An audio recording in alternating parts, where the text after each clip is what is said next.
അടുത്ത വീഡിയോയിൽ നമ്മളിനിയിപ്പോൾ ഞാൻ എടുക്കാൻ പോകുന്ന എൻ്റെ ഒരു ആഗ്രഹം, നമ്മുടെ ഈ ബൊക്ക ഉണ്ടാക്കുന്ന ഒരു എവർഗ്രീൻ എന്ന് പറയുന്നൊരു ബൊക്ക, ഒരു ചെടിയത് എവർഗ്രീൻ. ഇതല്ലോ ഈ ചെടികളിലെല്ലാം കല്യാണത്തിനൊക്കെ ഉപയോഗിക്കുന്ന ബൊക്കയുണ്ടല്ലോ, ആ ബൊക്കയിൽ ഉപയോഗിക്കുന്ന ഇലകളാണ് ഇത്. ഈ ചെടി പന്നൽ പോലെ അതിൻ്റെ ഇലകളൊക്കെ ഇരിക്കുന്നത്, പക്ഷേ നല്ല ഒരിക്കലും പ്ലാസ്റ്റിക് പോലെ ഇരിക്കുന്നത്.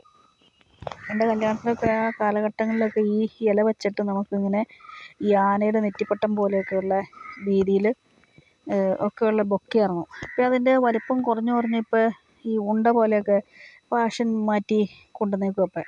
പക്ഷേ അതിനേക്കാളും നല്ലത് നമ്മൾ ഈ എവർഗ്രീൻ്റെ ഇല വെച്ചിട്ടുള്ള ബൊക്ക എപ്പോഴും നല്ലത് കാഴ്ചയ്ക്ക്. അതൊരു മണവാട്ടിയൊക്കെ കൈ പിടിച്ചുകൊണ്ട് പോയി കഴിഞ്ഞാൽ അതിനൊരു പ്രത്യേക ലുക്കൊക്കെ ഉണ്ട്, മണവാട്ടി ആണെന്ന് തന്നെ നമുക്ക് തോന്നും. അപ്പോൾ ഇപ്പം തന്നെ കയ്യിൽ പിടിക്കാൻ പോലും ഇല്ലാത്ത പോലത്തെ ഒരു ബൊക്കയിലെ ആളുകൾ ഉണ്ടാക്കി തന്നെ, എന്നിട്ട് അത് ഭയങ്കര വിലയും നമ്മൾ കൊടുക്കേണ്ടി വരും.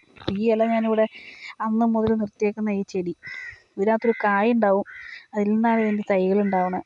അപ്പോൾ ഇത് വീടിൻ്റെ മുറ്റത്ത് നട്ട് കഴിഞ്ഞാൽ അത്ര സെറ്റപ്പില്ല, അതുകൊണ്ടാണ് ഞാനിത് പറമ്പിൽ കൊണ്ടുവന്ന് വെച്ചേക്കുന്നത്, എൻ്റെ തൈകൾ നഷ്ടപ്പെടാതെ. ഈ വീഡിയോ എല്ലാവർക്കും ഇഷ്ടപ്പെട്ടു എന്ന് വിചാരിക്കുന്നു. ഓക്കെ, അടുത്ത വീഡിയോ ആയിട്ട് നാളെ കാണാം.